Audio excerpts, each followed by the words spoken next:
It's time now for the news review of this bulletin. Saudi Arabia has repeatedly and widely faced accusations of using sports to cover up human rights abuses, a practice that is called sports washing.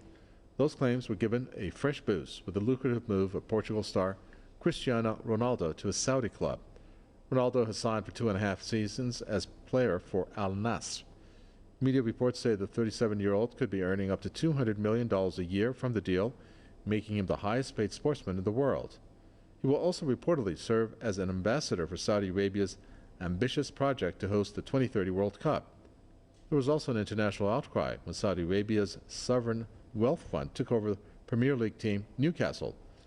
Saudi Arabia has also been using other sports such as Formula One, boxing, and golf to promote its image worldwide. The kingdom faces international criticism for its human rights violations, both domestically and abroad, including the war in Yemen and the brutal murder of journalist Jamal Khashoggi in the year 2018. All right, let's bring in Santos Al-Assad, who's a journalist and human rights advocate, joining us from Beirut. Also, Tony Gosling, who's an investigative journalist, joins us from London. Looking back at March of 2021, Tony Gosling, the headline read that Saudi Arabia has spent $1.5 billion in sports washing, and it included the different types of sports, such as soccer, such as boxing, etc. Saudi Arabia is making anywhere from $750 million to $1 billion per day now with these oil prices. I'm guessing Cristiano Ronaldo is probably one of the splurges that it is making on this. But tell us the association between how you bring in these foreign players to represent Saudi Arabia and how that contributes to Saudi Arabia's image getting a makeover. Well, I'm not sure can you make it clear, is he actually representing Saudi Arabia's national team? Well, the team that we know that he was signed up to was Al Nassr or Al Masr. I'm not sure. Yeah. I actually forget the name of the team. I think what's going on here is that the Saudis are bringing him in to one of their regional teams or city teams in order to really, it is public relations, isn't it? The idea is that you have some of the world's greatest footballers, you pay them or bribe them to come to your country and work there in order to give good public relations commentary around the world, so all the sports fans love your country, they think your country's great because their favourite footballer is over there, and this the idea is this nudges aside all of the awful things that your country is doing. And I mean, we're not free of being guilty of this in England too, and in the UK either, because a lot of countries now look to sport as a way to sanitise their human rights abuses. You're quite right, and because they know that the human rights abuses are not being covered in, for example, in the Western media, but the sport will be.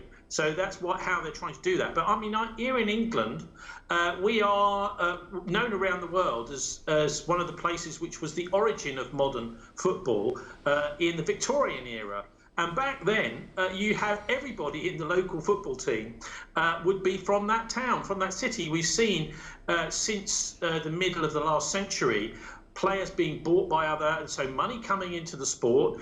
So if a player gets particularly good, then maybe another city will buy them.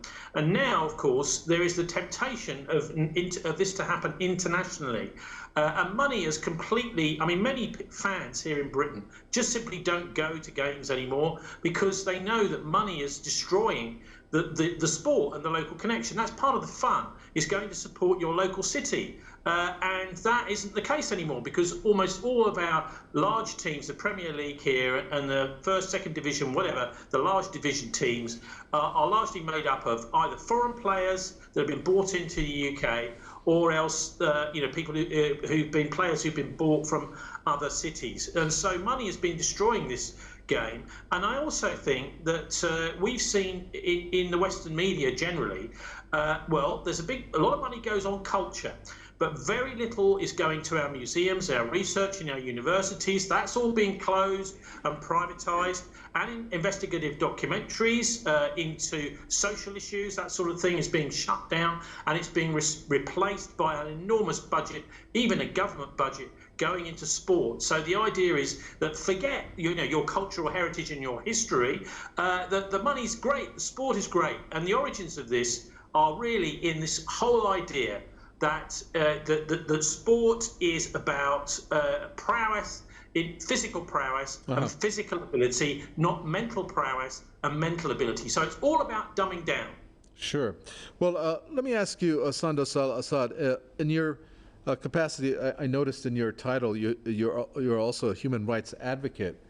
What does it make you feel like when you hear that Saudi Arabia makes $750 million to $1 billion a day, and yet decides to give this much to Cristiano Ronaldo, when there's a war that has claimed over 300,000 or 400,000 lives, called the worst humanitarian catastrophe in the world, of which the country of Yemen is suffering from, and one day of its money can go there, or 2 days of it, why not, to help those poor people who are dying? Unfortunately, because the Persian Gulf regimes doesn't care about those innocent people.